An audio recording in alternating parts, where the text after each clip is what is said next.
موږ ویلو د منکرین حدیث موږ سنخې ویلې وي دوی ځان مفسرین قرآن غني دوی وایي دا کم د قرآن تفسیر چې موږ بیانو سکیږي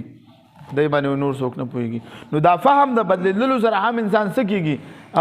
الحاد طرف ته روانېږي وضاحت موجود ده کتاب کې څلورم سوال د الحاد د شریعت فهم بدلول د شریعت او مذهب طریقه هغه د صحابه کرامو رضوان الله تعالی علیهم اجمعین او تابعین او تبع تابعین رحمهم الله روانه ده د شریعت فهم چې څنګه هغه بیان کړی دی هغه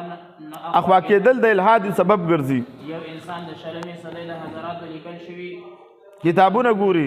چې دا اکثر د علم نه خالی دي چې وی اوس د دې صدې د علماو کتابونه ګوري نو دوی دا په ذهن کې دا شکوک پیدا کیږي ولی شکوک پیدا کیږي اوس دا غامدي دی دا وایي چې موسیقي حلال ده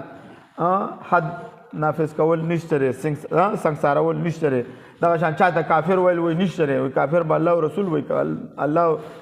الله موږ نه وینو چې موږ ته دا کافر دی دا نو قادیان هم د په نسبانه مسلمان اوس ته سوچو کنه دا انسان په ذهن کې شاله کدا غامدي وای اول ته مشران نور څه لیکلي دي نو څه شي فهم ولا بدل کو نو د سره هم انسان څه شي چې واره د مذهب د قید نه وته خو بیا څه شي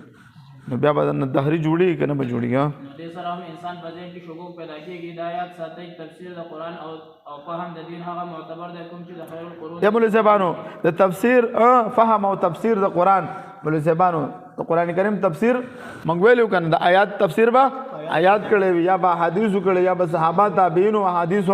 تبع تابعین دی پور پنځه دغه د خپل د خو بیا ټول فتنه او فساد دغه شوی دي خواره شوی دي نو د دې په وجه چې څوک ځان تفسیر بر رائے کوي ځکه علما کرام ول څه ګرځول حرام ګرځول نو د دې په وجه خو ځکه امت په فتنه کې اخته کیږي مولوی صاحبانو مستشرقین زمون په معاشره کې خپل تعلیم یافته کسان